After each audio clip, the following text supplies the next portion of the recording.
Hi friends, வணக்கம் and welcome to ருசிப்போமா. இன்னைக்கு ஒரு டே இன் மை லைஃப் பார்த்துடலாமா? அதுக்கு முன்னாடி நம்ம சேனல் புதுசா பார்க்குறீங்க அப்படின்னா மறந்துடாம சப்ஸ்கிரைப் பண்ணி பெல் ஐகான் பிரஸ் பண்ணி பாருங்க. அப்பதான் நான் போடுற வீடியோஸ் உங்களுக்கு நோட்டிஃபிகேஷன்ல வரும். வாங்க வீடியோக்குள்ள போயிடலாம். சம்மர் ஸ்டார்ட் ஆயிடுச்சுங்க. குழந்தைங்களுக்குலாம் லீவ் விட்டுட்டாங்க. இப்போ நொங்கு சீசனும் வந்தாச்சு. ஸோ இந்த மாதிரி கொலையில் இருக்கும். அதை எடுத்துகிட்டு இந்த மாதிரி நல்லா சீவி கொடுக்குறாங்க. இது அண்ணனோட காட்டிலே இருந்தது அப்படின்னு சொல்லி வாங்கிட்டு வந்திருந்தாங்க. எங்களுக்காக கொண்டு வந்திருந்தாங்க. ரொம்ப நல்லா இருந்துச்சுங்க. நம்ம கடையில் போய் நொங்கு வாங்குறதுக்கும் இந்த மாதிரி சாப்பிட்றதுக்கும் நல்ல வித்தியாசமாக இருந்துச்சு. நம்ம கடையில் வாங்கிட்டு வரதுலாம் பார்த்திங்க அப்படின்னா நொங்குல அவ்வளோவா தண்ணி இருக்காது, அந்த ஜூஸ் இருக்காதுல்ல. ஸோ இதில் பார்த்திங்க அப்படின்னா அவ்வளோ தண்ணி இருக்குது. ஆனால் இது எடுக்கிறது கொஞ்சம் கஷ்டம்தான். எனக்கு எடுக்க தெரில, பட் விரல் விட்டு இப்படி லைட்டாக அழுத்துனாங்க அப்படின்னா நொங்கு வெளியில் வருது. எனக்கு அந்த தோலோடையும் தான் வந்துட்டு இருந்துச்சு. நான் என்ன பண்ணேன் அப்படின்னா தண்ணியெல்லாம் ஒரு இதில் வடித்து எடுத்து வச்சுக்கிட்டு அதை தம்பிக்கு கொடுத்தேன். அவனுக்கு ரொம்ப பிடிக்கும். இந்த மாதிரி ஒரு 11 மணி வாக்கில் கொடுத்தோம் அப்படின்னா குழந்தைங்களுக்கு நல்லது. இந்த வேக்கூர்லாம் இருக்கிற இடத்துல அதை அப்படியே ஜஸ்ட் அப்ளை பண்ணாலே போதும். நல்ல கூலிங் நேச்சர், நல்லா ரெஃப்ரெஷிங்காகவும் இருக்கும். நம்ம சேனலில் ஆல்ரெடி நான் ஷார்ட்ஸில் கூட போட்டிருக்கேங்க. நொங்கு சர்பத் வீட்டில் எப்படி செய்கிறதுங்கிறத ரொம்ப சிம்பிளான மெத்தடில் போட்டிருக்கேன், செக் பண்ணி பாருங்கள். இந்த மாதிரி விரல் வச்சு இது பண்ணாலே வந்துடுதுங்க. நான் புதுசு, இத்தனை வருஷத்தில் நான் இப்போ தான் இந்த மாதிரி நேரில் பார்க்குறேன். ரொம்ப நல்லா இருந்துச்சு. கடையிலனா அப்படி முழுசாக இருக்கும். இது நல்லா இளநொங்கா நல்லா டேஸ்ட்டாக இருந்துச்சு. பாருங்கள், அதில் இருக்க ஜூஸ் மட்டும் சார் குடிக்கிறாரு. குழந்தைங்களுக்கெலாம் ஸ்டார்டிங்லேயே கொடுத்து பழக்கிடுங்க. இந்த கொலை வளன்னு இருக்கிறதெல்லாம் நம்ம ஸ்டார்டிங்லேயே பழக்கிடுறது தான் நல்லது. நொங்கெல்லாம் சாப்பிட்டுட்டு ஹஸ்பண்டோட அத்தை பொண்ணுக்கு திரட்டி வச்சுருந்தாங்க. ஸோ அதுக்கு தட்டத்துக்கு பொருளெல்லாம் அடுக்கி வச்சுருந்தோம். நான் ஆல்ரெடி ஷார்ட்ஸில் கூட போட்டிருப்பேன். லாங் வீடியோ போடுறதுக்கு எனக்கு இப்போ தான் டைம் கிடச்சிதுங்க. இந்த சாரீ ஜெயஜோதி ஷாப்பில் தான் வாங்கியிருந்தேன். நான் ஆல்ரெடி ஷார்ட்ஸில் கூட போட்டிருந்தேன், செக் பண்ணியிருப்பீங்கன்னு நினைக்கிறேன். அவ்வளோதான். ஸ்வீட்டு, ஆப்பிள், மாம்பழம் எல்லாமே வாங்கி எடுத்து வச்சாச்சு.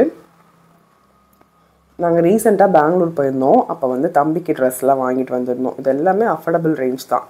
150 ரேஞ்சுக்கே பார்த்திங்க அப்படின்னா டிஷர்ட்டு, ட்ராயர் ரெண்டுமே சேர்ந்து வருது.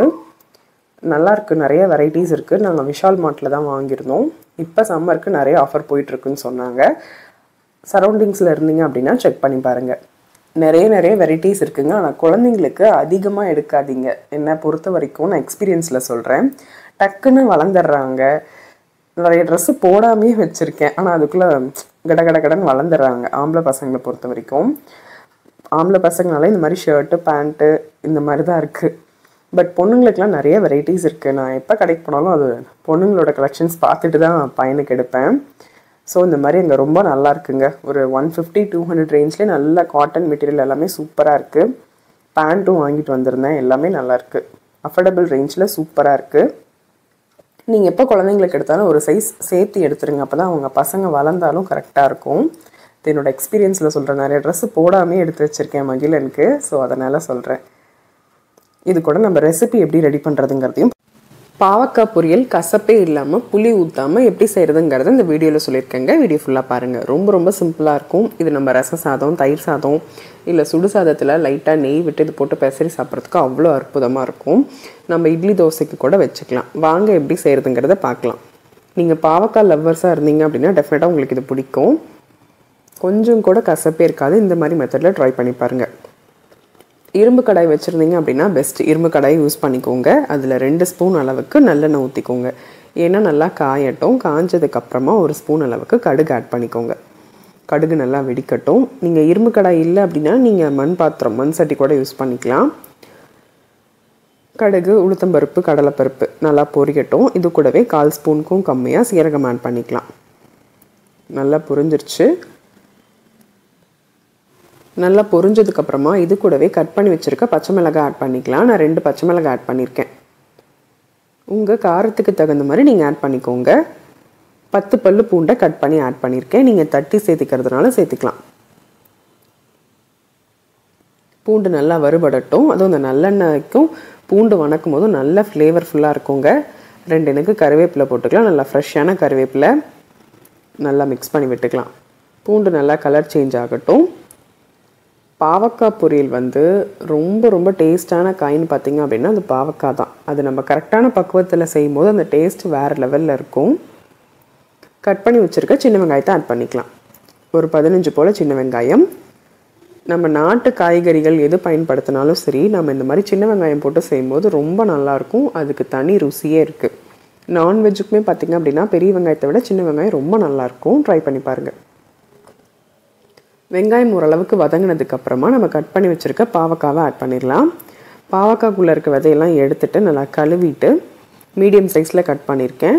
கட் பண்ணதுக்கப்புறமா தயிர் வச்சுருக்கோம்ல, தயிரில் வந்து உப்பு போட்டு தண்ணி கலந்து பாவக்காவை கட் பண்ணி இதில் போட்டுருங்க. இது ஒரு 15 மினிட்ஸ் அப்படியே இருக்கட்டும். அந்த கசப்பு தன்மை எல்லாமே எடுத்துரும். இந்த மாதிரி மெத்தடில் ட்ரை பண்ணி பாருங்கள். 2 ஸ்பூன் தயிர் போட்டு நிறைய தண்ணி விட்டு மிக்ஸ் பண்ணிவிட்டு அதில் கல்லுப்பு போட்டதுக்கப்புறமா கட் பண்ணி வச்சுருக்க பாவக்காவை போட்டுருங்க. மற்றது இந்த நம்ம வெங்காயம் தக்காளிலாம் அரியிற வரைக்கும் அது ஒரு 15 to 20 மினிட்ஸ் அப்படியே இருக்கட்டும் தண்ணியில். இந்த மாதிரி நல்லா எடுத்துகிட்டு புளிஞ்சிட்டு இந்த மாதிரி வதக்கிக்கலாம். பாவக்காய் தேவையான அளவுக்கு மஞ்சள் தூளும் அளவுக்கு தகுந்த மாதிரி கல்லுப்பும் ஆட் பண்ணிக்கலாம். நல்லா மிக்ஸ் பண்ணிக்கலாம். லோ டு மீடியம் ஃப்ளேம்லேயே குக் பண்ணுங்கள். அது இரும்பு பாத்திரங்கிறனால சட்டி நல்லா சூடேறிடும், டக்குன்னு கலர் சேஞ்ச் ஆகிடும், டேஸ்ட் மாறிடும். ஸோ லோ டு மீடியம் ஃப்ளேம்லேயே நல்லா குக் பண்ணிக்கலாம். பாருங்கள், ஓரளவுக்கு நல்லா வதங்கிருச்சு. இப்போ வந்து நான் 2 தக்காளி கட் பண்ணியிருக்கேன். நான் புளியை ஆட் பண்ண போகிறதில்ல, அதனால் தக்காளி பழத்தில் இருக்க புளிப்பு டேஸ்ட்டு தான். 2ங்கிறது நீங்கள் 3 கூட ஆட் பண்ணிக்கலாம். மீடியம் சைஸில் இருக்கனால நான் 2 எடுத்துக்கிட்டேன். சின்னதாக எடுத்திங்க அப்படின்னா நீங்கள் 3 கூட ஆட் பண்ணிக்கோங்க.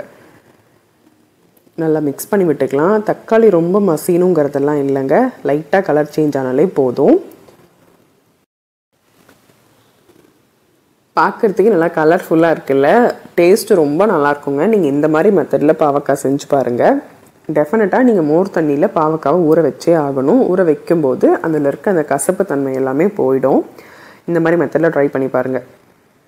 லைட்டாக பாவக்காய் வதங்கினதுக்கப்புறமா புளிக்காத கெட்டி தயிர் ஒரு 3 ஸ்பூன் எடுத்திருக்கேன். அதுவும் இது கூட போட்டு நல்லா மிக்ஸ் பண்ணிடலாம். நீங்கள் மோர் தண்ணியில் கலந்தாலுமே இந்த மாதிரி கொஞ்சம் தயிர் கூட ஆட் பண்ணி நல்லா மிக்ஸ் பண்ணி விடுங்க. காய் நல்லா சாஃப்டாகவும் இருக்கும், அந்த கசப்பே இருக்காது. நாம் இதுக்கு தக்காளி பழம் மட்டும்தான் ஆட் பண்ணியிருக்கோம், புளி ஊற்ற போகிறதில்ல. தயிர் போட்டு நல்லா மிக்ஸ் பண்ணி விட்டுக்கலாம். பாவக்காய் பொரியலுக்கு தேவையான அளவுக்கு நம்ம வரமிளகாய் தூள் ஆட் பண்ணிக்கலாம். நம்ம ஆல்ரெடி ஸ்டார்டிங்கில் 2 பச்சை மிளகாய் போட்டிருக்கோம். ஸோ உங்கள் காரத்துக்கு தகுந்த மாதிரி நீங்கள் அட்ஜஸ்ட் பண்ணிக்கோங்க. தேவையான அளவுக்கு வரமிளகாய் தூள் போட்டதுக்கப்புறமா 1 ஸ்பூன் அளவுக்கு கொத்தமல்லி தூள் ஆட் பண்ணியிருக்கேன். நாங்கள் கொத்தமல்லி தூள்லேயே சீரகம் மிளகெல்லாம் வறுத்து தான் போடுவோம். ஸோ அதனால் நான் சீரகத்தூளோ மிளகுத்தூளோ அதெல்லாம் எதுவுமே போடலை, வெறும் கொத்தமல்லி தூள் மட்டும்தான். நீங்கள் 2மே வச்சுருக்கல அப்படின்னா சாம்பார் தூள் இருக்குல்ல, இல்லை குழம்பு மிளகாய் தூள், அதில் நீங்கள் ஏதாவது ஒன்று ஆட் பண்ணிக்கோங்க. 1.5 ஸ்பூன் அளவுக்கு உங்கள் காரத்துக்கு தகுந்த மாதிரி நீங்கள் ஆட் பண்ணிக்கோங்க. போட்டு நல்லா மிக்ஸ் பண்ணி விட்டுக்கலாம். அதில் இருக்க பச்சை வாசம் கம்ப்ளீட்டாக போனதுக்கப்புறமா காய் முழுகிற அளவுக்கு நம்ம தண்ணி ஊற்றிக்கலாம். இந்த அளவுக்கு தண்ணி இருந்தாலே போதும். பாவக்காய் ஆல்ரெடி ஆஃப் குக் ஆகிடுச்சு. இப்போ நல்லா வெந்து வரட்டும். தண்ணி ஊற்றி உப்பு காரம் செக் பண்ணிடுங்க. நல்லா இந்த பொரியலை பொறுத்த வரைக்கும் கொஞ்சம் காரமாக இருந்தால் தான் நல்லா டேஸ்ட்டாக இருக்கும். நம்ம தயிர் சாதத்துக்கூடையோ இல்லை ரச சாதத்துக்கூடையோ கடிச்சிக்கிறதுக்கு ரொம்பவே நல்லாயிருக்கும். மூடி போட்டு நல்லா வேக வச்சிட்டேன். ஒரு 5 to 7 மினிட்ஸ் நல்லா கொதிச்சு தண்ணியெல்லாம் சுண்டிருக்கு பாருங்கள். 3 மினிட்ஸ் ஒன்ஸ் ஓப்பன் பண்ணி செக் பண்ணி பாருங்கள், அடி பிடிக்காமல் பார்த்துக்கோங்க. பாருங்கள், காயெல்லாம் நல்லா வெந்திருக்கு. உங்களுக்கு கிரேவி மாதிரி வேணும் அப்படின்னா இந்த ஸ்டேஜில் இறக்கிருங்க. நல்லா பொரியல் மாதிரி வறுக்கணும் அப்படின்னு நினச்சிங்கன்னா இன்னும் கொஞ்சம் ஹை ஃப்ளேமில் வச்சுருங்க. இன்னும் ஒரு 2 மினிட்ஸ் அப்படியே இருக்கட்டும். இந்த தண்ணியெலாம் கம்ப்ளீட்டாக சுண்டட்டும். காய் வெந்திருக்கா இல்லையான்னு செக் பண்ணிடுவோம். பாருங்கள், காய் நல்லா சூப்பராக வெந்துருச்சு. எங்களுக்கு வீட்டில் எல்லாருக்குமே பாவக்காய் ரொம்ப பிடிக்கும். ஸோ அதனால் நாங்கள் வீக்லி ஒன்ஸ் ஆச்சு பாவக்காய் கிடைக்கும் இந்த மாதிரி செய்வோங்க. ரொம்ப நல்லாயிருக்கும். டேஸ்ட் வைஸும் சரி அட்டகாசமாக இருக்கும். இந்த பாவக்காய் வறுவல் செஞ்சாலே அன்றைக்கி நல்ல மனமாக இருக்கும் கிச்சனே. பாருங்கள், நல்லா சூப்பராக ரெடி ஆயிடுச்சு. இது கூட கொஞ்சமாக கொத்தமல்லி இலை தூவி இறக்கிக்கலாம். பாவக்காய் ஒரு கடாய்க்கு மாற்றிட்டு இந்த இரும்பு கடாயிலே ஒரு கை சோத்தை போட்டு அப்படி பெசரி சாப்பிட்டீங்க, கொஞ்சமாக நெய் விட்டு அப்படி நல்லா உருண்டை பிடிச்சி சாப்பிட்டீங்க அப்படின்னா அமிர்தமாக இருக்குங்க. இது பாவக்காய் லவர்ஸ்க்கு ரொம்பவே பிடிக்கும். நான் சொன்ன மாதிரி மெத்தடில் நீங்களும் ட்ரை பண்ணி பாருங்கள்.